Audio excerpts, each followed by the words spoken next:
So here's the thing. We do not monetize our videos. That means that everything from attracting viewers to our videos to making money off of them is left up to us. Why don't you do us a favor and tell your friends and family about our channel, cause we're sure that they know someone that will love our content. And since you're here, make sure you buy us a coffee at the link below. Each coffee donates $3 to this channel, and all the money donated will go towards content content off of this channel. Also on our Ko-fi page, check out our shop where you can watch the unedited versions of commercial breaks and buy cool merchandise we made ourselves. Mostly. And if that's not enough, what if we told you that those who gave to the channel will get a mention at the end of each video? So visit the link below and help support this channel through the power of a cup of coffee. And to those already donating, thank you for supporting the channel. And with that, let's begin.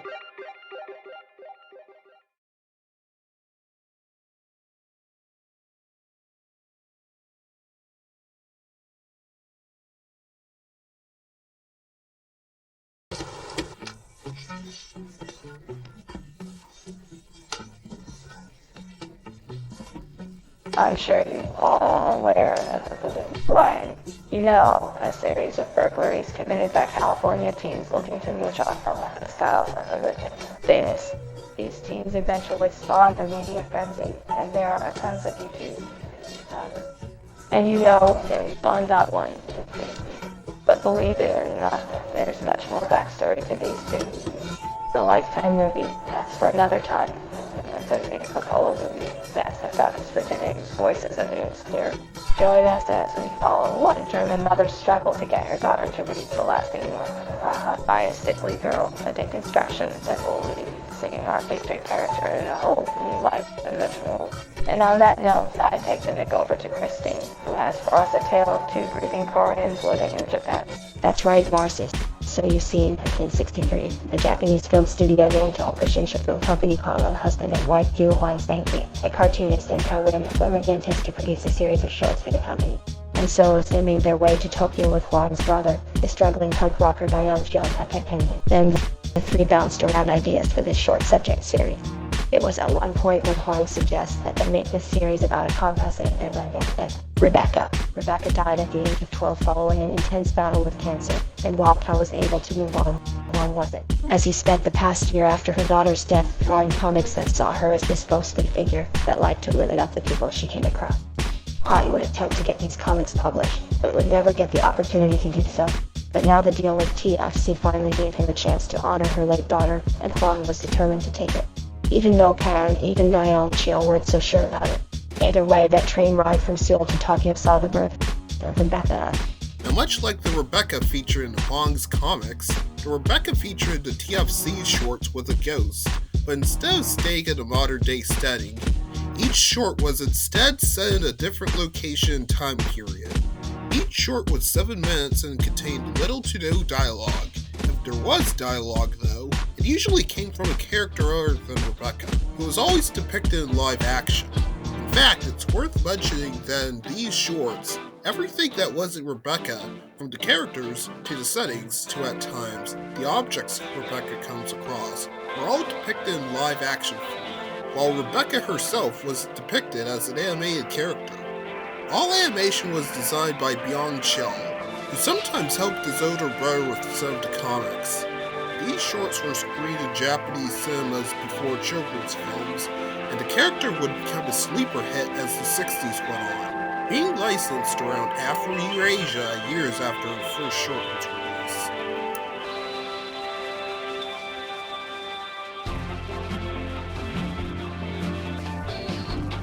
And now, meet one licensor. This is Sage Jibroshin, a divorced mother of one hailing from the capital city of Germany. After leaving her husband, Jibroshin went back to school to study art and design. During this time, she and her daughter lived in a one-bedroom apartment that came without frills and was situated in an area where crime was usually running rampant, and her job wasn't any better. As you can see by the photo provided here, her job was pretty odd. She went around the factory and offered workers the tools and construction supplies she was wearing on her. That all changed one day when Jibroshin's family friend, Caramel Meyer, invited her to travel to Japan for an international film convention. And it was at this convention where Jibroshin was exposed to many Japanese films and stars. especially, of course, Rebecca Ahn. Jibbo Shin fell in love with the simplistic and light-hearted nature of the shorts and felt she would be a scream in Germany just as much as she was in Japan. And so, Jibbo Shin acquired some film reels, most of which were of Rebecca's adventures, and once she got back home, she brought out a dilapidated building that could house a single movie screen. And after months of renovation, Jibbo Shin would finally open her movie theater and dedicate it to showing off the films she brought back with her from Japan, including short subjects like, well, you probably already know who. In fact, her short subjects was what made the theater so popular with patrons.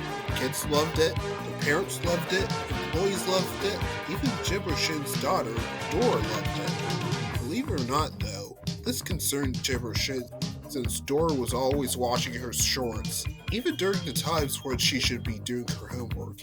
In fact, the fourth grader was dyslexic and suffered from a host of other learning problems, and as such, she performed poorly in school.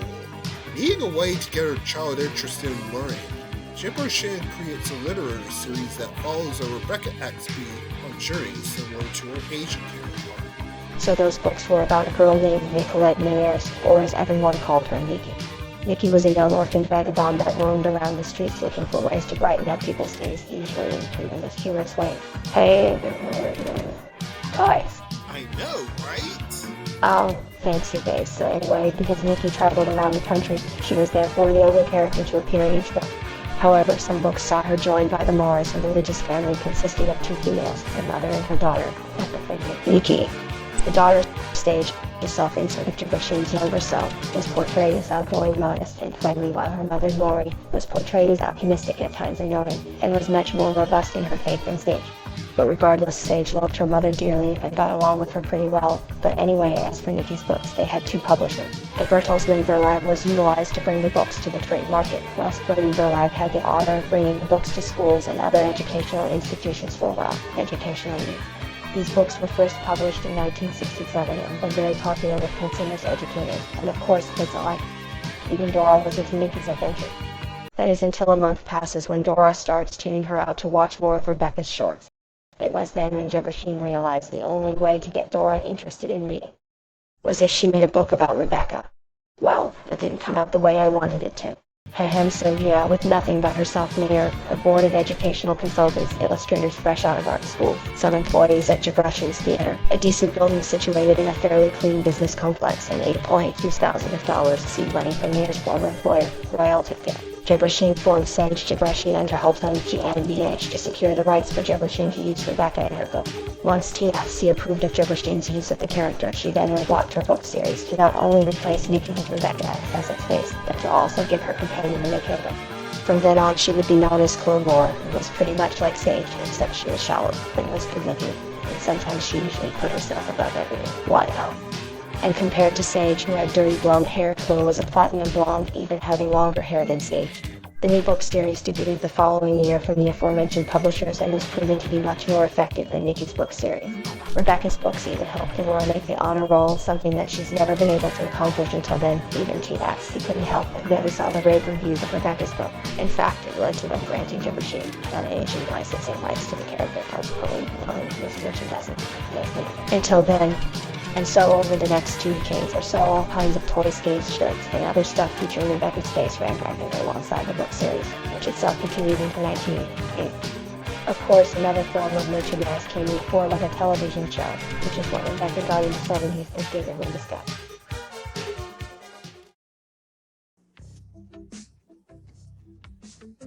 So, as Christine just mentioned, yes, Rebecca got her own TV show in the 70s, though it wasn't produced for German television, but rather here in the United States. Sure, Jibbo Shin stayed in Berlin and had a program featuring Rebecca and the other characters she created, produced over there.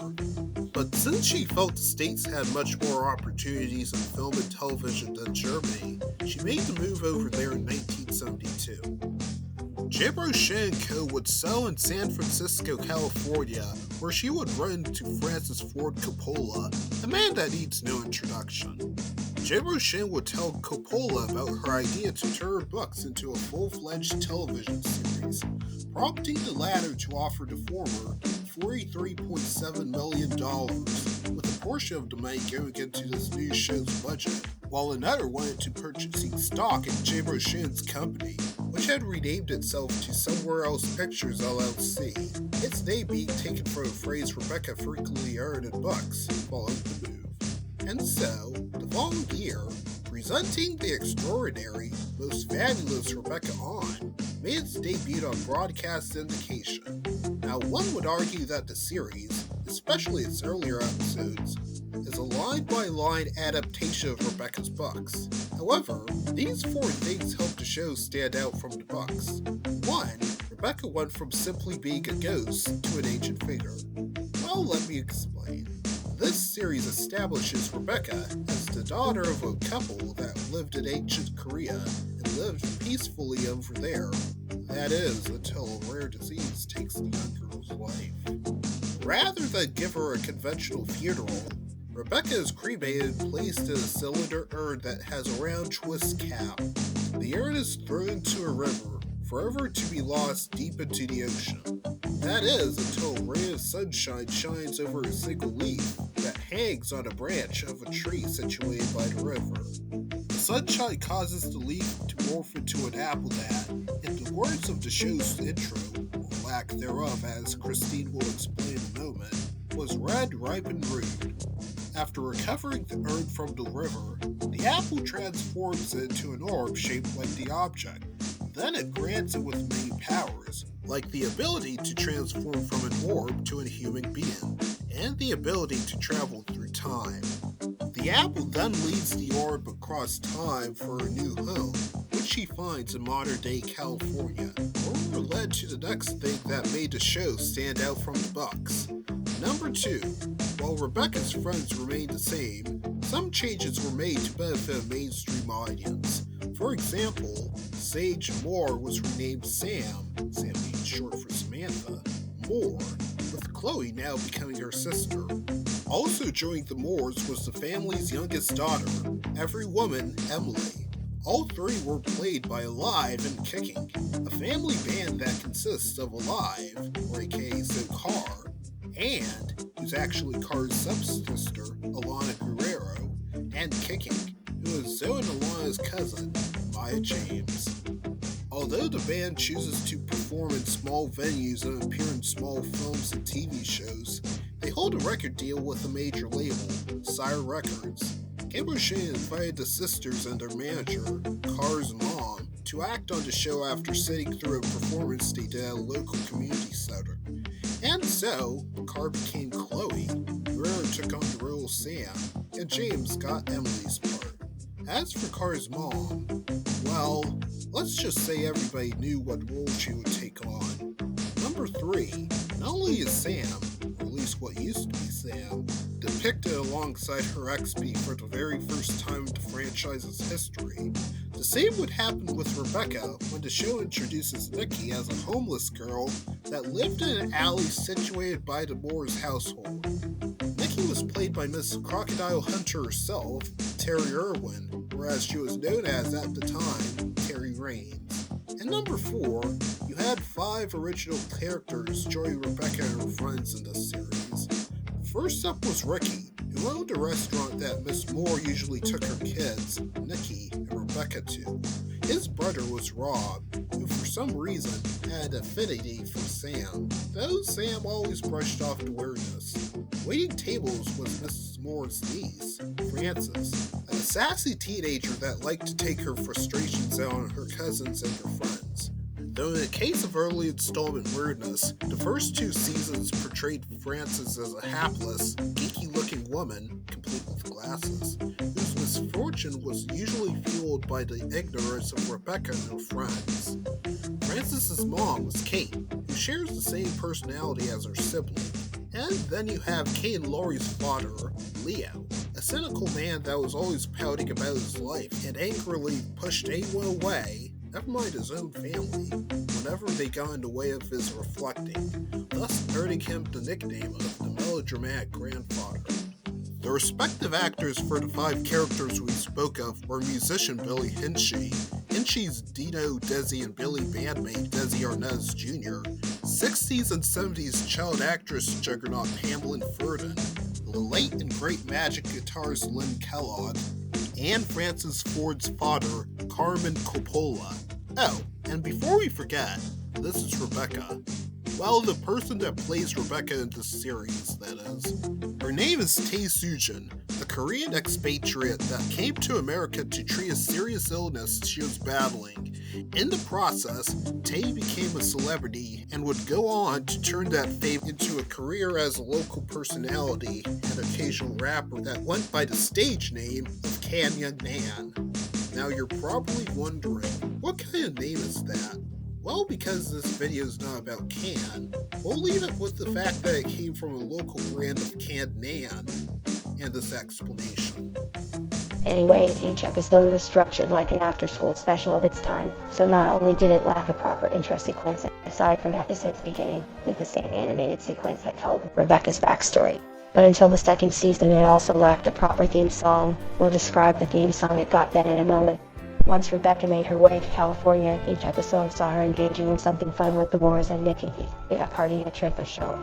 To add variety to the show, though some episodes departed away from the formula we laid out by having a problem for the characters to solve to drive the plot forward, while others dealt with life lessons on being honest, putting others ahead of you, and the benefits of good health.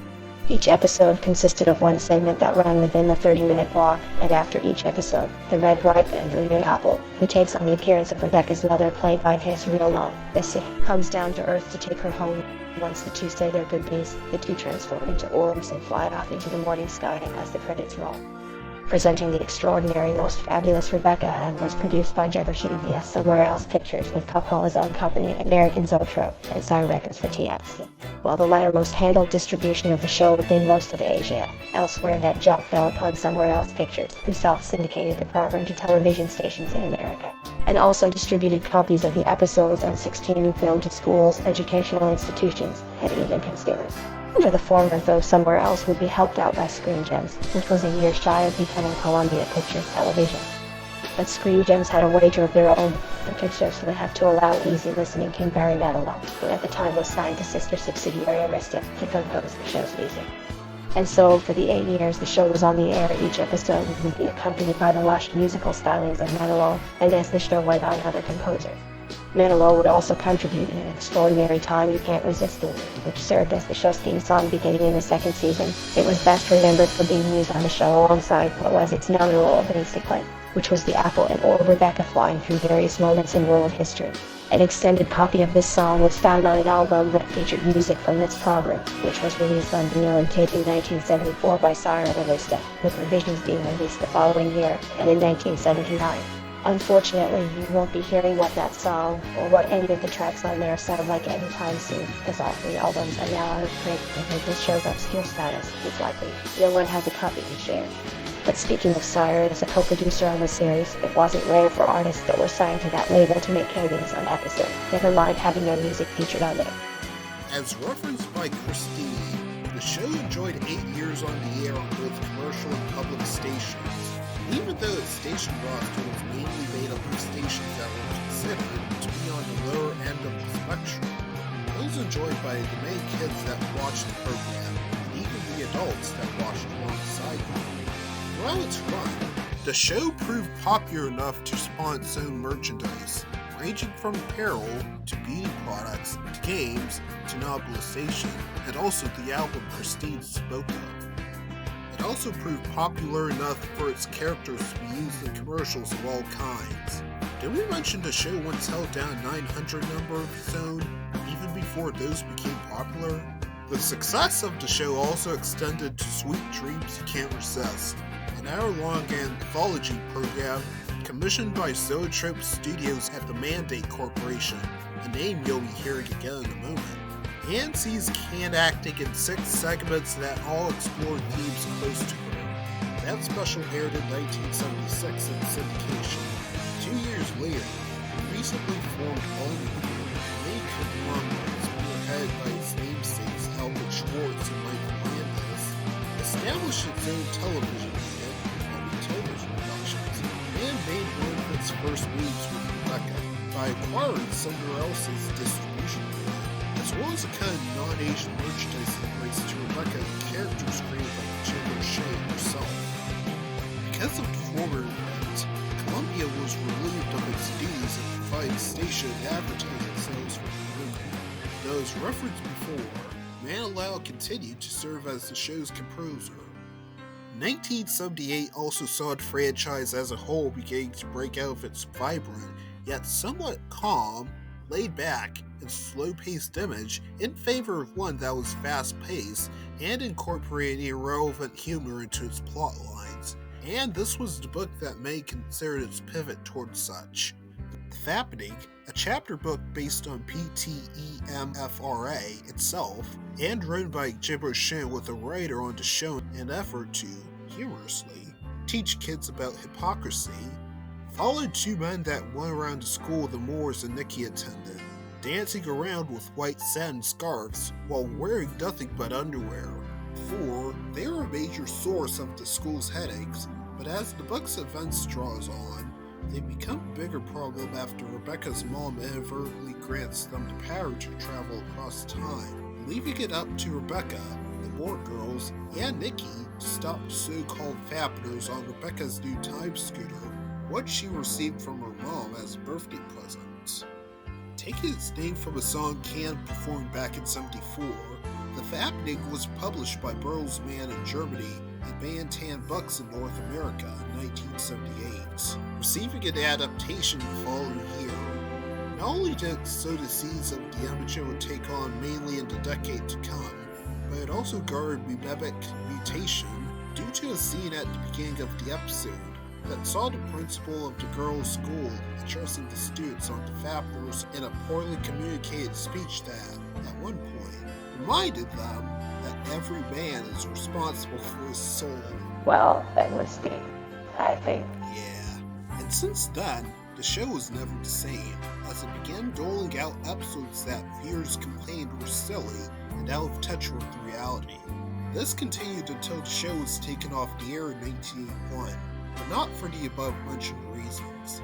You see, Can's illness had returned, and she was out of luck that time, as doctors told her she had only a single month to live. So, to give that show, and Can, a proper goodbye, producers would devise this final episode that saw Rebecca abuse her powers during a get-together at the Moore's house, where they reflect on the adventures the girls had for the past 8 years. This abuse irks her mom, who forbids Rebecca from visiting modern-day Earth until further notice.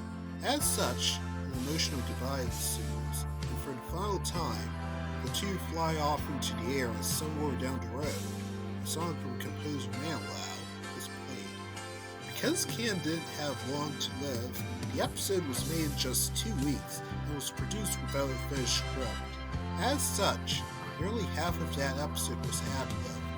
But the emotion the cast showed to Rebecca as she went off into the sky for the last time being genuine.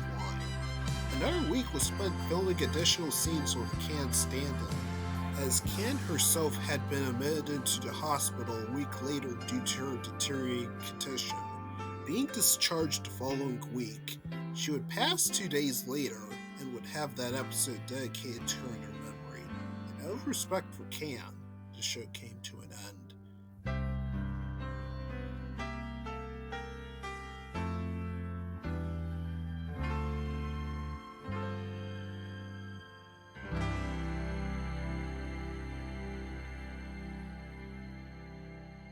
Though a year after Can's death, her stand-in continued to do commercials, mainly for Apple computers, and also appeared in short films. A third made as extensions for the syndicated show, another for Apple Computer, and yet another for miscellaneous purposes. Said stand-in also traveled around the world to perform at various events as Rebecca. In fact, one such event happened to hold the next chapter in Rebecca's life, as Christine will explain. Right, so we had a local fair in 1982 where the stand-in for the surviving child cast of the 1970s program performed a few songs from said series, and she announced that she was getting her own film. Yep, you heard right, just months before Toba's film done, which had taken over Rydell to Phil's duty in investing in the company when acquired Zoetrope's steady share in Somewhere Else picture. prompting Thomas to commission Rebecca's first full-length feature film, The Return of Rebecca Ahn, or as it was alternately referred to as Where on Earth is Rebecca, for reasons we'll get into shortly, sees Chloe and Sam race against time, figuratively and literally, on the same scooter that Rebecca left for them in the above-mentioned Fabulous episode to find the lattermost after Nikki is sent off to the hospital after coming down with kidney failure. Putting pressure on the girls, they are given 48 hours by Nikki's estranged and overbearing parents, who are none other than Pine Valley Queen Susan Luxie and her husband Helen Healer, to find a susceptible daughter, or else they take her to a hospital that garnered infamy for using non-FDA-approved drugs and other treatment. And to make their search difficult, Rebecca herself is traveling back to ancient Korea to celebrate her return, which means Chloe and Sam must follow the clues that will lead them to their long-lost friend. Having the cast of the 1973 series reprise their roles for this movie, the animated live-action movie was first released in June to German audiences by Thomas. Then in the following months, TFC picked up the rights to distribute the film in Japan and the territories that surrounded the island. Finally, the film made its way to the rest of the world after Alney picked up its rights in September. Because the very locations used to shoot the above-mentioned series were unavailable, producers elected to shoot the live-action scenes at a soundstage located in Berlin, with Brew Productions handling that job. Unfortunately, Marcy was unable to find enough info on this company, not helping the fact that this is their only known job. Sorry. That's it. Okay. As for the animation, it was pretty much any scene that did not take place in the modern-day setting, but that being the work of TFC's own animation division, having Huang and Cal themselves serving as producers. Now, of course, this film features Rebecca Ahn. However, to respect Han's memory, producers were reluctant to have anyone, not even that stand-in that assumed her role since the 70s series' final episode, play Rebecca in a major-scale production based on said character. As such, Rebecca was only seen during animated sequences and was voiced by original audio of Can. However, producers couldn't find enough audio of Can to constitute full dialogues with her. This resulted in producers playing out scenes that featured Rebecca, which lasted no more than a minute and usually had her speak simple words and her phrases like a TFC short from the 60s. And because Rebecca was given less screen time, the rest of that screen time would go to Chloe and Sam, thus making the film's original title misleading, hence why the film is also known as Where on Earth is Rebecca. Also returning was Barry Manilow as the film's composer, contributing the song Never Have to Be Alone as the film's theme song. This song can also be best heard in the film's trailer, and when and if applicable, other promotions for the film.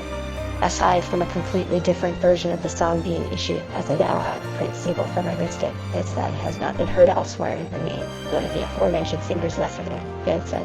Though it would briefly garner some interest after gospel singer Sis Williams covered the song, albeit with slightly altered lyrics, in 2017. Also featured in the film was No What a Feeling, the signature song of the Canadian band Carmar.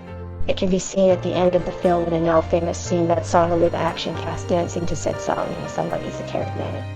But anyway, the film was released by the above-mentioned distributors in their respective territories in months and garnered mixed reviews, praising the film's lovely plotline, but criticizing it for the way it was played out.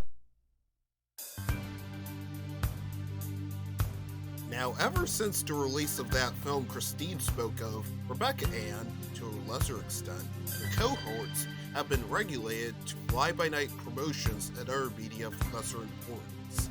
This prompted TFC to believe Rebecca wasn't valuable enough to be maintained by them, and therefore sold her and all of her related trademarks to World International Network, a whole new licensing firm set up by TFC and 11 other broadcasters and distributors to represent their lesser-known franchises and IPs in 1985. And just when Rebecca was doomed to cartoon purgatory, one Scottish band would come to her rescue.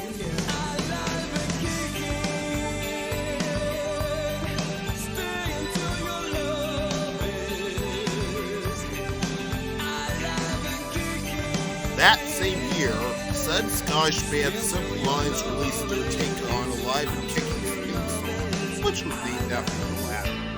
At first, Simple Minds' cover of Alive and Kicking helped direct some attention towards the original band, who had broken up to focus on their next chapters. But then, because the band was more associated with PTMRFA than their music, some attention would be further shifted towards said program.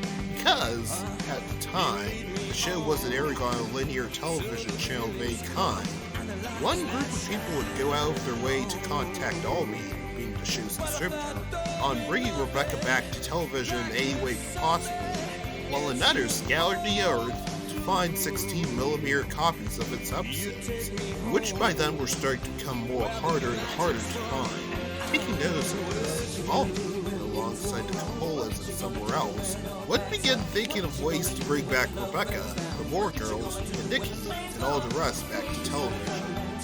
The above-mentioned parties would continue thinking those plans until the end of the year, when the very reason to bring Rebecca back to television came to them, and it would be given to them by this woman. This is Maggie Rogers, or as she was known as since 2 years prior, Prudence Mallory's. At the tender age of 5, the Easton native, alongside her de facto manager, Benson Mallory's, or as he was best known as, Sextus Liberinus Ancus, first exploded onto the scene in 1979 after they respectively started and produced Hyam and the Daring Rescue, which saw Mallory's as a young girl that is kidnapped by the special's villainess, played by Ancus's wife, Melissa, leaving it up to the aforementioned band, who only did this special as part of their punishment for a vehicular incident they caused a year before that special debuted, to come to her rescue. All things considered, the special was a success, and eventually helped solidify Mallory's relationship with Ancus, who would produce her subsequent albums, music videos, and 2 television specials, the latter 2 of which were frequent staples of the secondary PBS affiliate of the nation's capital, WHMM, the present-day WHUT, as well as the main public and commercial independent stations they were syndicated. One day, Dora, who was now the head of somewhere else, was doing her usual evening channel surfing on San Francisco television when she happened to find herself on the city's PBS affiliate, KQED, where a rerun of one of Mallory's specials was underway. Within 10 minutes, Dora couldn't help but become intrigued by what she was seeing, and felt that if a new Rebecca Ahn program was made, then Mallory's and the repertory cast that joined her would make a great addition to it. After the special wrapped up, Dora told her mom about what she just watched and asked if she could track down Ancus to see if she was willing to let those kids appear in the new show. And that's what Sage did. When she got a hold of them, she told them all about her plans, and just like that, Ancus granted Gibbon Shays permission to use this repertory cast. But they would need to agree to these 3 stipulations. One, his company, the Mandate Corporation, which, by the way, is the same Mandate Corporation that produced Sweet Dreams You Can't Resist with Soda Trip back in 1976, handles all production services of the program. 2, production on this program is done in Washington, D.C. And 3, WHMM is granted public broadcasting rights to this new show. Sage, while reluctant, was willing to try anything, so she would sign off on all of those stipulations. And before you knew it, filming would commence the following month in the nation's capital. With a $5.5 million grant from the Nestle Corporation, which Ancus boasted was much more than what Dumbo UHN was operating at the time. The new presenting the extraordinary, most fabulous Rebecca Ahn was initially a co-production between the Mandate Corporation, Zoetrope Studios, and Somewhere Else Pictures. Among its cast was Michelle Krusik, who takes on the lead role of Rebecca Ahn in this program, and originally that role went to Stephanie, who is best known for her work on the PBS science program, Into Contact, and nothing else, unfortunately. But after working on the show's unaired pilot and serving as a stand-in for Krusik in a few early season 1 episodes, she would bow out of her role due to it taking time away from her responsibilities during 3-2-1. After 3-2-1 wrapped up though, he eventually went on to play the lead role in a television series based on Franco-Canadian comic book character Natalie Kim, who was devised as a competitor to Rebecca, and that also ran in syndication during the 80s. The overall also didn't stop her from taking the front and center of the pandemic in a tribute special that aired in 1994 as a follow-up to 1976's Sweet Dreams You Can't Resist. All of those for another time, but back to the cast. The mysterious Melrose takes on the role of Sam, who is no longer sisters with Chloe, played by Remember Langston Dickens, who in turn is now the only child of the Wisby Taylor family. Instead, Nikki, played by Sofia Coppola, who, like her father, needs no introduction, is her sister. Well, her adopted sister, that is. Annalie, meanwhile, remains as she is and is played by one Jennifer Zell, the younger sister of one of Rebecca's members. And for the first time in the franchising history, Rebecca's posse would further include its first male member, who's none other than new Kid Mark Hall. played by Rebecca, is Justin Young. The start of the series introduces Mark as a reserved, not-so-good-looking boy whose circumstances pretty much made him an outcast of his fellow classmates. Except, of course, Rebecca, taking pity on him, before taking him under their wing. And while the first episode sees the men respect Mark and the girls get into it, as the series rolls on, they all manage to resolve their differences and become good friends with each other. Other character changes brought to this show included Lori and Kate's relationship for this series. Lori, played by Rebecca Molly Goodrich Thomas, is no longer Kate's sister. Instead, Kate now works as a reporter and appeared much less frequently than she did in the previous program. Kate would be played by Doreen Gensler, who was just 3 years shy of taking on her most iconic anchoring job in PC4. Over at the restaurant where Rebecca and company usually hang out, you have Sophie's late brother Giancarlo as Ricky, the tortilla star Timothy Williams as Rob, and Representative Betsy and Francis. With regards to changes in premise, well, it's pretty much the same as the 1973 program, except in the following ways. For starters, compared to even the later episodes of the 1973 program, this program was much more off the wall and was denser and wackier in comparison, sometimes to the point of taking unexpected, never mind jarring, turns. Most of these twists were the product of Miriam Hasanova, the supervising producer working on behalf of Thomas. Word of God has it that the Chesk-born German cartoonist hated Rebecca, especially the way she was portrayed in this iteration, with a burning passion, and as such created those twists to give her and her friends a wake-up call to stop their foolishness. Now, since we built Rebecca as a fun and lovable character, you're probably surprised someone had something negative to say about her. Well, as this video rolls on, well, for now, while Rebecca is also an ancient Korean time traveler in this program, this time, she goes without her mother and instead gets around in a blue, retro-esque convertible, the very convertible you see on screen, which is only shown during the first third of the show's intro and at the end of each episode. Speaking of which, also returning for this iteration is the theme Manilow composed for the previous one, though not returning was Manilow himself. Composing the show instead was Guy Moon, who recomposed Manilow's theme to adhere to the show's off-the-wall image, and a rotating line of musicians that were vested in the new wave and alternate sector of music. As for the formula that made up each episode, it didn't change much, but because Rebecca's mom doesn't appear in this iteration, in lieu of each episode ending with her mom picking her up and flying her into the sky, this iteration instead ends with Rebecca getting out the keys to her car to summon it, which it does in a different, yet very humorous, way each episode.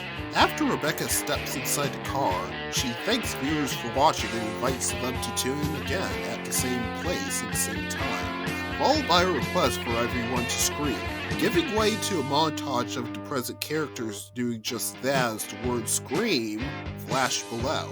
The screams cause Rebecca's car to accelerate across whatever location Rebecca is in at the moment, and through a window, after which she flies over the Capitol building, a reference to the show being produced in DC, before landing in another location, leading us into the show's credit sequence, which rolls in front of clips of Rebecca riding around the world during various periods of time on her convertible.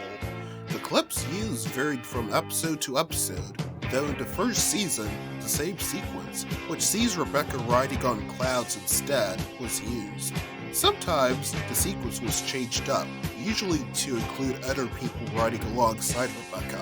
For example, the Season 1 episode, Rebecca and the Visitor, ends with Rebecca offering a one-shot character named Alpha Sulu a ride back to her place. There were even a few instances of the sequence of Rebecca flying over the Capitol being changed up.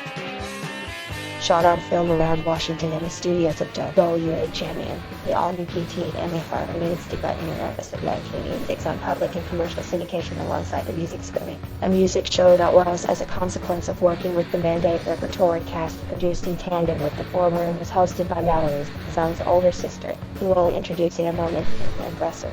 That show is for another time, but Rebecca's show. It was initially distributed by Army Television in the Americas and targets for the rest of the world except most of Asia, bringing on behalf of TFC holds distribution rights. And speaking of TFC, while their involvement in the show was significantly lower compared to past adaptations, it would still make good use of their animation department. which worked on the first third of the show's intro short segments shown throughout episodes, and the Somewhere Else vanity card shown after the credit. Also holding down a reduced role in the series is Sire Records, as while they don't produce, they still would be tied to this program in these two ways. One, they would provide promotional consideration for the program, and such as Sire talent, including the label's cash cow, without any new guest appearances in the episode. And two, Sire's parent, Warner Bros. Records, will be granted the rights to release episodes of both the original 1973 program and the 1986 program on home video through their Warner Reprise label, but only to the traditional and Christian education market, as all general home video rights were held by Western Video, and a consequence of only being a distributor. Reception-wise, despite being seen on a rather limited number of stations, the show was a success with both audiences and the above-mentioned stations that aired the program, allowing it to spot another season in 1987, though this next season was missing a couple of things. Gunn was Giancarlo's Ricky, who had to be recast due to him being killed in a tragic speedboating accident, replacing Giancarlo was children's television model Joe Fallon, who at the time was serving as a co-producer of the program. When Fallon assumed this role, he brought in charge of the character that was enjoyed by viewers, cast members, and crew members alike. In fact, it was the charisma Fallon brought to this character that allowed him to promote himself to a higher producing credit in the next season. Producing the program from the Broken Artist scanner he founded with his agent IN1, and was partner German pop star and veteran with Paris located Manhattan Belle. Also that season, he would take on the role of head writer, allowing him to perfect the show's idiosyncratic image with the use of dream sequences and dancing areas that took humorous turns for laudable characters. All the contributions he made to the show eventually went on to become staples of other shows he worked on, including Arthur, Dow, Maurice George, Marcus Speaks, etc. But before we get ahead of ourselves, also Bond was only television, as it, along with the theatrical division of the Ollie Group, was sold off to Canal Plus in 1987, being folded into the French premium channel immediately thereafter. Consequently, not only would Canal Plus assume the rights only previously held in Rebecca and her friends, but also the rights to distribute the program in French-speaking territories from Topic. And because Canal Plus relinquished their North and South American distribution rights to the program, they would be taken over by Zoetrope Studios, that King Features indicated handling advertising sales to the program. This last change isn't a subtraction, but rather an addition. Yes, this season also marked the debut of Kimberly Rory, or as everyone called her, Kim. She was a blonde, plus-sized girl.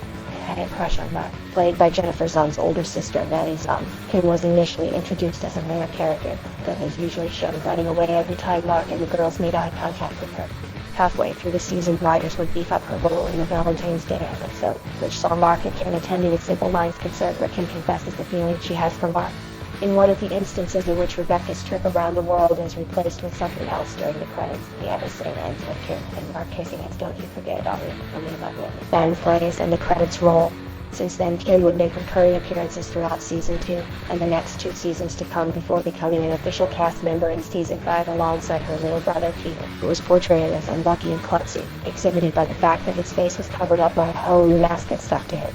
Because of this, the very actor that played Keaton was never credited. It's believed that Gary Coleman played Keaton due to a claim made by a relative of his, though that claim is yet to be verified. Once again, the cast and crew of PTEMFRA would enjoy another successful season, leading into the debut of Season 3 in 1988, where a change took place behind the scenes. Once again, Broken Artists began producing the show, but also joining them was Peter Engel, who was a year shy of introducing one of the most iconic teen sitcoms of all time. Speaking of Broken Artists, since 1986, they've produced content for HBO, and now, this show was starting to become no exception, as the premium channel would pick up the rights to air new episodes of the program on a second-run basis. Also taking place that year was a change in distribution. After becoming a full-fledged production and distribution company, World International Network would extend their distribution rights into the various territories of its partners, working with them to bring the program to said territories. The distribution rights of Topaz and Canal Plus, who now had with Studio Canal Plus to distribute the program for them, remained intact. Then, 2 years later, the Mandate Corporation was acquired by the Christian Broadcasting Network, where it was merged into their Producers Group division to form North Star Entertainment Group. In its final season, which debuted in 1991, Reicher Entertainment, a company best known for distributing Peter Engel's many programs to syndication, assumed distribution rights to the program, consequently reverting Zoetrope back to just a producer. King Features, now folded into its parent, Hearst Entertainment, would also be promoted to a senior production role because of Reicher's arrival. Regardless, the show continued its successful run until the next year, when its final episode debuted. Much like the 1973 iteration, this iteration ended with the characters reminiscing on the past 6 years, as the Moores got ready to leave behind their home. To celebrate the end of the show, Valerie Broussard would perform Drive, which can best be heard during the end credits when Rebecca takes her fellow drive around the world.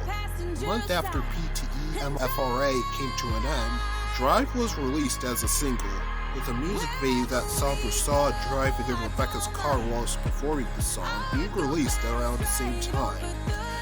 As for the program itself, it continued airing exclusively on commercial syndication through Reicher until 1985 when, out of fear of confusion, the TV movie we'll discuss in the next chapter put both the 1986 and 1973 programs out of commission. Now, even though the show had ended, the people that worked on it went their separate ways in an effort to keep its impact afloat. Among two notable attempts to keep that legacy afloat included Haley and Maddie. Saw Prudence Mellors taking on the dual role of Haley Fuentes, the tomboyish athletic stray student that was very responsible, and Madison Maddie Gustafson, who was Haley's polar opposite except to a degree, the athletic trait. Although they were born to the same mother at the same time, they were separated at birth, with the former being adopted while the latter stayed with her mother. But then life goes on, and as if it was chance, Haley's adoptive father would marry the very woman that gave birth to her, reuniting her with her twin sister, and alas, the sisters begin living life in a trading post in rural eastern Maryland. Inspired by the Grace literary series from Lorna Joan, Haley and Maddie saw Mallory's reunited with PTE-MFRA co-stars Michelle Krusiek and Molly Goodrich-Helen. The former is Joan Gahan, a Hakel's Korean girl that happens to be friends with Maddie and her Bohemian cousin, Rachel Schreier, played by none other than the impeccable Wendy Benson-Landis, while the latter reprises her role from the above-mentioned TV program, but has now become a teacher at the school Haley, Maddie, and their parents attend. The other attempt was Sexual Considerations, a CBS school break special based on a comic Hanyu Salva created to cope with the stress of working on PTE. Even though both the comic and the special's main character, Jen, played by Heather Mahara with Sister Skinny, the writer for her school newspaper that Hanyu Salva joked was emotionally compatible with the claimant, as well as supporting character Stephanie, played by Hudson Lake of Cena Finn, a sultry girl that was in love with Jen's so-called misogynistic editor, Richard, played by Gabriel, were both previously created during an internship Hanyu Salva held at a Prague advertising agency. In fact, Jane and Stephanie were modeled after Hanyu Salva herself when she was in high school and when she was in college, respectively. But now that is out of the way, Sexual Considerations saw Jen take Richard to court, while student court phase to sort out an allegation made by the former, in which she claims the latter sexually harassed her. In addition to the three names mentioned above, among the PTE-MFRA talents starring in this special included Timothy Williams as Richard's friend Paul, Michelle Krusiek as student officer with the Justin Young's ROTC surgeon, J. Tova Feldsha, who played Mark's mother in PTE-MFRA, also stars as Jen's journalism teacher, denies Warshak in this special. And Blaxploitation and Jen Burton Casey joins the cast as principal Irene May. Both produced by North Star, despite these two attempts, could live up to the success of PTE-MFRA as Haley, and Maddie never managed to last beyond its first and only episode produced, which aired in commercial syndication through Richer Entertainment, as said company decided not to go on with the full series due to the low ratings of a pilot tracking. Following Haley and Maddie's only broadcast, Mallory's left mandate to pursue a college education. Aside from working with PBS Boston affiliate Double Volume GPH on creating Vicky Powell, who was originally conceived as the host of said station's presentation in the Israeli science cartoon, The Super, and releasing new music sporadically. Mallory's has since retired and leads a private life in Brookline, Massachusetts. As for Sexual Considerations, while enjoyed by the small audience that got to view it on October 20th of 1992, Hanyu Salva herself hated it, mainly due to the way Jen was portrayed. Granted, Hanyu Salva conceived Jen to come off as unlikable, though she felt that the special exaggerated her negative trait. Hanyu Salva wanted to buy back Jen from CBN, but as Hanyu Salva signed a contract back when she pitched Jen to North Star TV movie production head Susan Rohrer at the start of 1992, in which she relinquished all control over the characters to Zed Comic and had no say over the content of the TV movie it spawned. CBN therefore wouldn't go for it. Hanyu Salva, though, was undeterred to get Jen back and took CBN to court. It was a lengthy battle, but long story short, Hanyu Salva got her characters back and went on to feature them in an animated program for Disney, which aired in the 2000s. That cartoon was the last we heard from Jen, so who knows how Usava is holding up these days. Even though Rebecca left a lasting impact on the many kids that got to see her in action, as the years went on, it seems everyone, even those said kids, were beginning to see her in a new light, as David will explain.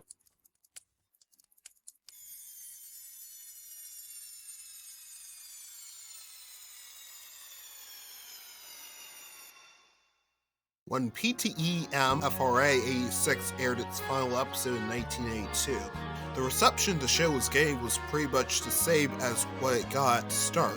Praise for its hyperactive but relatable characters, and admiration for portraying the everyday life of a kid in a zany but accurate way. Though in the time between Rebecca's final episode and the TV movie we're about to introduce, people would come to realize it seems Hannah Sovo wasn't the only person that couldn't stand Rebecca. As one person puts in an article Marcy found while researching this program, the person who began watching the program 2 weeks before its final episode aired was watching a tape of a close friend's recording of an early season 1 episode just after the show ended. And as he watched it, he couldn't help but realize how much of a bad influence Rebecca could be at times. In that same article, the person went on to claim that parents and other adults have written not only to the companies involved in the show, but also their local newspapers and television stations to speak out about it. And when Marcy learned about this revelation, she did some more Googling to see how big her negative impact was. And boy, it was just as big as her positive impact. Sure, when asked what made the character stand out negatively, some claimed that some of her negative behavior was also being controlled by her peers, like a season 2 episode that saw her and her peers attempt to give this villainous student their due karma, even though she's never done anything villainous throughout that episode. At least on camera, that is. But then, others delved into moments of Rebecca's selfishness being this large, even her friends couldn't take it. One brought up a time during a season 1 episode in which she deserts Mark, who himself is being harassed by a woman that spent said episode stalking Mark, for a hot guy heading off to a mall, while another brought up a season 4 episode, which contained a scene in which Rebecca had to choose between her friends' lives and a pair of shoes. We'll let you figure that one out, but yeah, in the years after her show ended, adults, and even children alike, did not see Rebecca as the same good-natured role model they saw back in the 80s and 90s. In fact, even when her show was still airing new episodes, there are also scores of people, once again, ranging from adults to little kids alike, that felt Rebecca was not the best friend to have around. Some people have also cited moments from the 1973 iteration to back up their claims of Rebecca not being a good role model. And the mirrors were low. As the 90s went on, many cast and crew members, like Sofia Coppola, who once again played Nikki in the 1986 iteration, and even Michelle Cusick, the very woman that played Rebecca in that same series, were beginning to denounce the character, with the former becoming determined to deconstruct the character's negative traits. And so, with Susan Roher, Coppola conceived the Bling Ring, which sees Rebecca, now run-of-the-mill teenager without any powers, as a fame-obsessed woman that gets her kicks from breaking into others' houses, especially those of her favorite celebrities, and stealing what she could put her hands on. Hey, where are we going? Wherever we want. Okay. While the events of this movie are fictitious, they're inspired by a series of actual burglaries that took place in the early 90s in Coppola's neighborhood, and Coppola herself was looking to do a movie about such, hence thus. You can't take her dog. But he likes me, and I could get like 500 for it. Come on, Becca. You can't take her dog. It'd be too noticeable anyway. Okay. Hi, Peter Pan. Following the continuity of the 1986 series, besides Rebecca no longer being a time traveler, other changes were made in this movie. For starters, while Nikki stays adopted sister, in the 80s series the opposite plays out for this movie. Speaking of Nikki, while absent for the 1986 series, Nikki's biological parents return for this film, but not to take Nikki back instead. They serve as her legal counsel, and she gets arrested for her crime. Among the movie's cast is Jenny Kwan and Michael Caine, both from California Dreams as Rebecca and Mark. They're joined by Judy Dench's daughter, Fenty Williams as Nikki, Different Strokes star Dana Plato as Lori Moore, Max star Christina Morrison, Magnet star Elizabeth Moss as Emily, and Scream Queen Marley Shelton as Clay. This movie also saw talent from PTMA returning for this movie, either to reprise their roles in the case of Timothy Williams, Doreen Jetswood, and Tova Felshaw, who have taken on the respective roles of Rob Kate and Mrs. Hall in the above-mentioned program, or to take on new roles in the case of Michelle Cruziak, Wally Goodrich Thomas, Justin Young, and Lindsay Dickens. Cruziak is Sarah, the maid of Chloe's mother. The role Thomas takes on alongside her real-life husband John, who is Chloe's father in this film. Meanwhile, Young plays a kid at a party the posse attends just 6 minutes or so in, and Dickon is one of 2 schoolgirls that are shown walking away from Mark when he heads to his locker roughly 5 minutes in. Oh, and you also have cameos from June Lockhart, Rita Perlman, Stiffendorf, Sophia's own cousin Joseph, St. Aston. Behind the scenes, the Bling Ring story was devised by Sophia Coppola, who worked with Roper in developing its screenplay. The latter also serves as an executive producer and director. And much like how talent from the 1986 iteration of Rebecca's program returned for this movie, some crew members from said show would also return for this program, including, but not limited to, Don Moon, who joins his brother in composing the music, even though its score was largely performed by Brett Havens, the owner of co-production partner Lingborn Productions, and the composer of North Star's TV. Ken Johnson, a production designer on the Peter Angel era episodes of the show, Robert S. Smith, a cinematographer on the show's 90s era episode.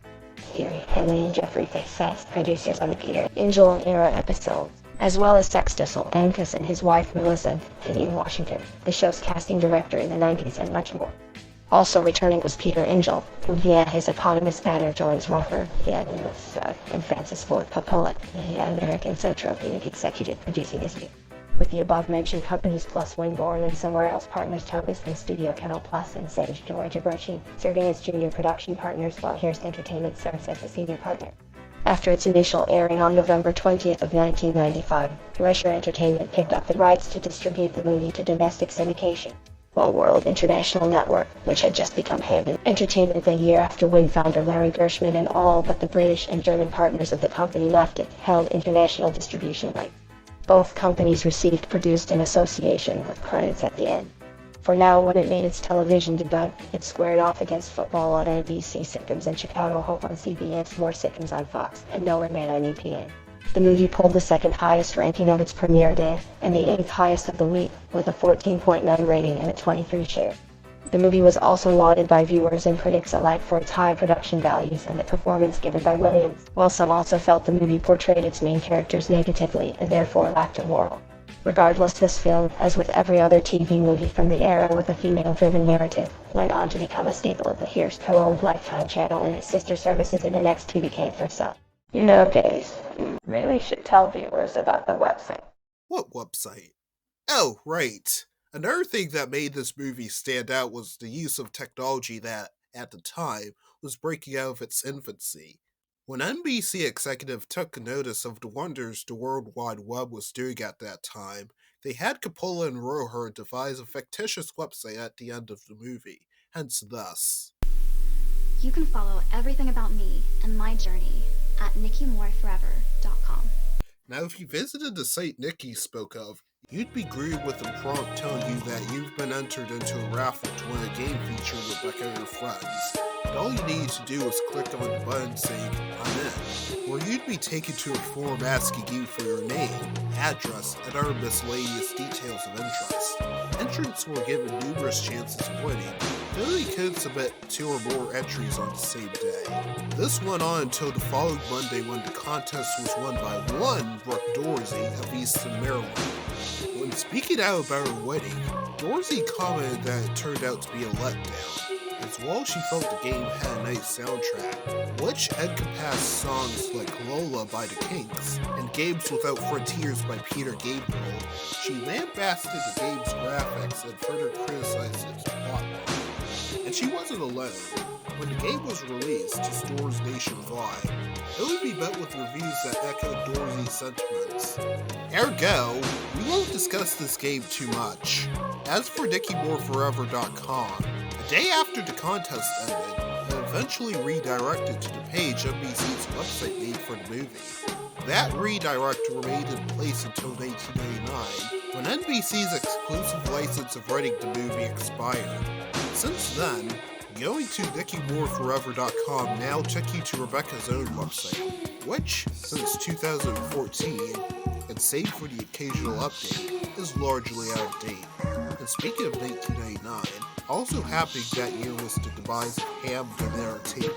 It coincided with British partner Carlton Television buying out German partner ARD, effectively folding Hamden into its American division, where it continues to operate in name only. This also meant the Rebecca Ahn character and the trademarks tied to her were now sole property of Carlton International Media. Rebecca, though, could care less, as by then, she had slipped into inactivity.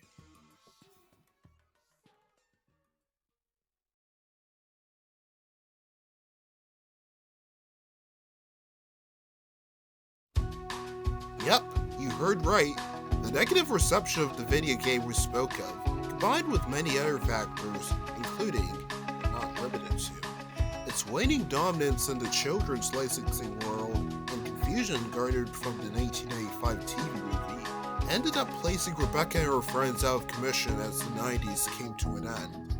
This silence went on until 2001, when three ladies pitched to Fox what one of them saw as a love letter to her childhood. Not only did 32-year-old Tia Edwards grow up with watching the 1973 iteration of Presenting the Extraordinary, Most Fabulous Rebecca Ahn, but her childhood was also built around the very station she saw it on, KIYD, a low-powered television station owned by Elon and S.D. Landsberg, a couple that lived in Uvalde, Texas, where the station was licensed to broadcast. What made KIYD stand out from stations broadcasting from the nearby and much larger San Antonio market was the fact that KIYD broadcasted children's programs and nothing else. Among some notable hits included, but not limited to, The Wonderful Stories of Professor Kitzel, Force 5, Battle of the Planets, and Wait Till Your Father Gets Home, even though the lattermost was more for adults than children.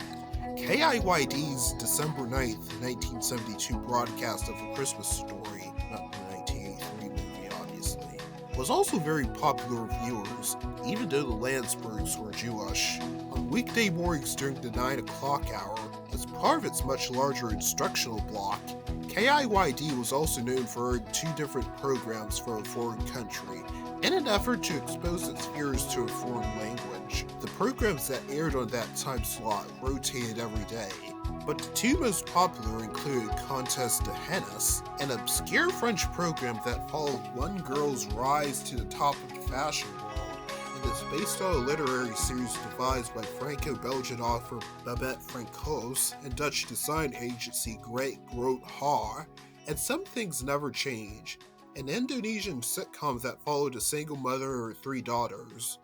All of these above-mentioned programs went on to lend its characters for the new show Edwards developed, where they all serve as side characters. But just what show would require all of these characters coexisting in one universe? For the answer, here's Christine. Thanks, David. Now, when it comes to multiple copyrighted characters consisting in the same work, you can expect either a made a fiction program or a documentary. Clearly, this next program wasn't a documentary. Well, it was made like one, but hear us out. This is Rebecca the Gubernor. I made a documentary that sees Rebecca still causing headaches for everyone facing the car she hers one day. But how does she avoid it? By running for governor, obviously. And because this is Rebecca Ahn, she does not make this job easy for all the people reporting to her, who are, you guessed it, her friends and the above-mentioned copyrighted characters, and even the city of Calabasas, California. But does she, and to a lesser extent, the show care? No, because in this show, Rebecca's a Mary Sue, and she can do whatever she wants, and she's that better there. Rebecca the Gubernor, that is. Man, that felt awkward. But anyway, Rebecca the Gubernor was once again developed by Edwards and produced by her and her producing partners, who are none other than its own Livingston and Henry. Also producing is Kazoo Enterprises, American Zoetrope, Panel Plus Televis, Cartoon America, Hearst Entertainment, and 20th Century Fox Television.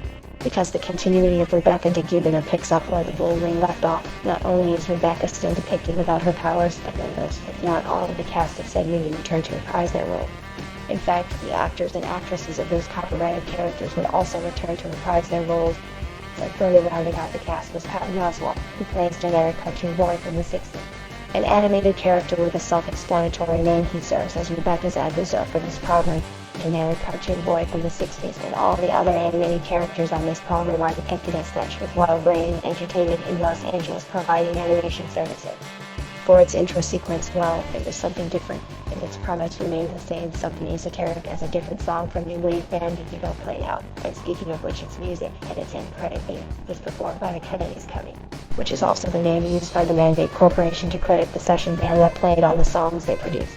Rebecca the Jupiter made its debut on Fox in September of 2002, and get this, just 2 months prior, ITV rented out its own version of Rebecca the Jupiter. While everything remains the same, the following changes were made. 1. The UK version establishes Rebecca as a British experiment and attends a football match one day where she disrespects a private applicant.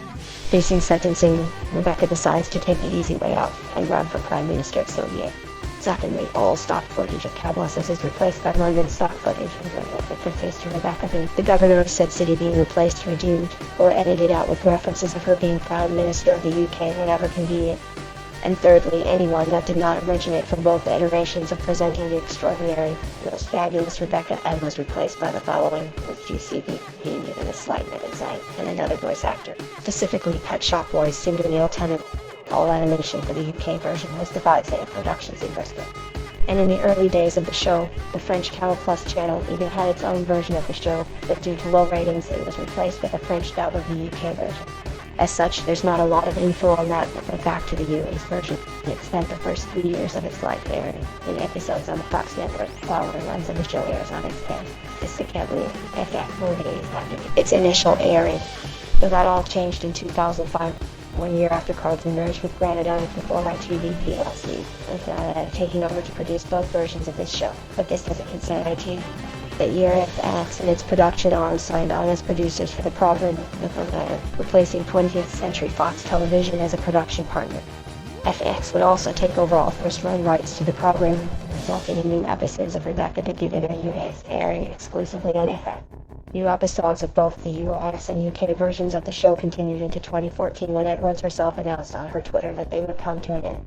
And after that last episode was aired on FX on the 19th of July and on ITV 2 months later, the show would be kept around in reruns before being pulled from both channels come the end of the year. And after that, Rebecca and her friends were in the same position they were in the 90s.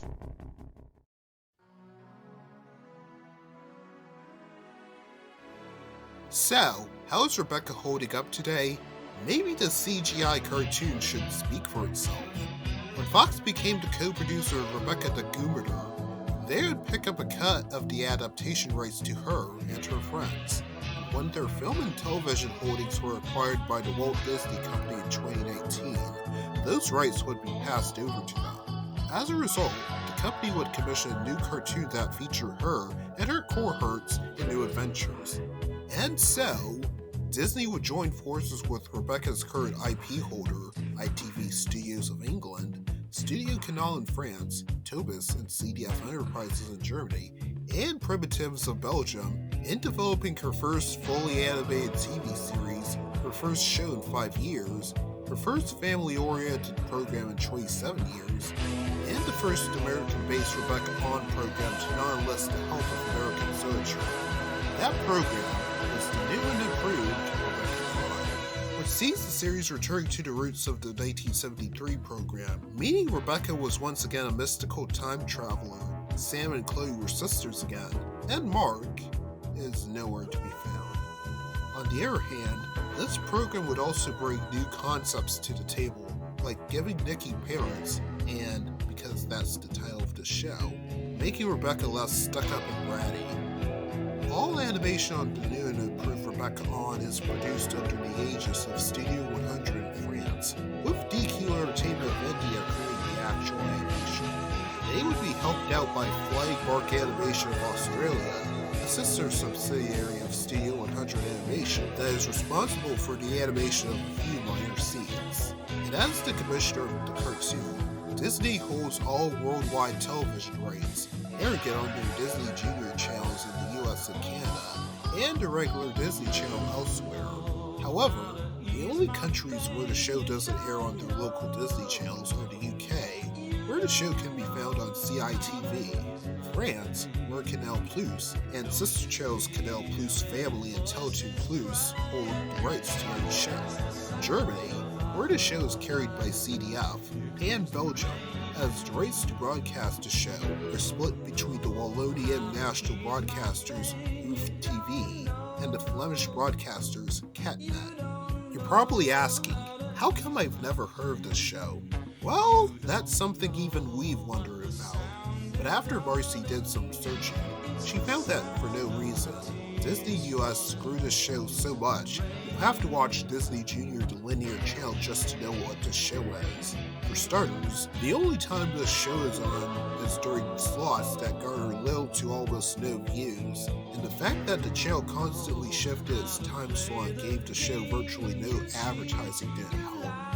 Adding insult to injury, their VOD service, website, social media, and even Disney Plus treats the show as if it doesn't exist. And don't get us started on the pandemic's impact on the show. Not only did it hinder production on its second season, but it also prompted Disney to temporarily remove the show from its schedule. Believe it or not, Marcy, with the help of some people in her inner circle, was actually able to get a hold of someone at Disney, and when asked about their treatment of TNRA, IRA, they admitted that they treated the show terribly, despite not elaborating on specific details, though they assured her that they would start treating it better when the new season premieres sometime in late 2023. So fingers crossed if they keep their word. Until then, we're gonna have to leave our story off here. But before we wrap up, just how obscure is this franchise? Well, for starters, the home media releases given to both iterations of presenting the extraordinary, most fabulous Rebecca Ahn are long out of print, and they are yet to get a DVD release of any kind. And then moving on to television, regarding the 70s program, the last time it was reran was in 1994 when A&E aired 2 episodes from there as part of their Can Young Man celebration, which led up to the debut of that tribute program Christine spoke of earlier. As for the 80s program, the closest it's been made available on a cable channel was when PBS Kids Sprout made the show available for viewing on their on-demand service for a brief period in the mid to late 2000s, with the second closest being in the 90s when Fox Family battled Nickelodeon for the rights to rerun the program, when neither entity could come up with a palatable price to run the show. Meanwhile, all but the final season of both versions of Rebecca the Boomerang would be given DVD releases months after their seasons wrapped up. But after the show was taken off the air, they would all go out, so good luck finding that as well. Further, as the current IP holder of the character, ITV PLC maintains the master film monster Gabrochet era shorts in their 1982 film. It had been reluctant to release it anywhere, which is unfortunate due to its home media releases also being hard to find. And to add insult to injury, all of these above-mentioned films and TV shows are yet to see a release to a streaming service of any kind. Unless someone came forward with their own personal opinion, or the above-mentioned it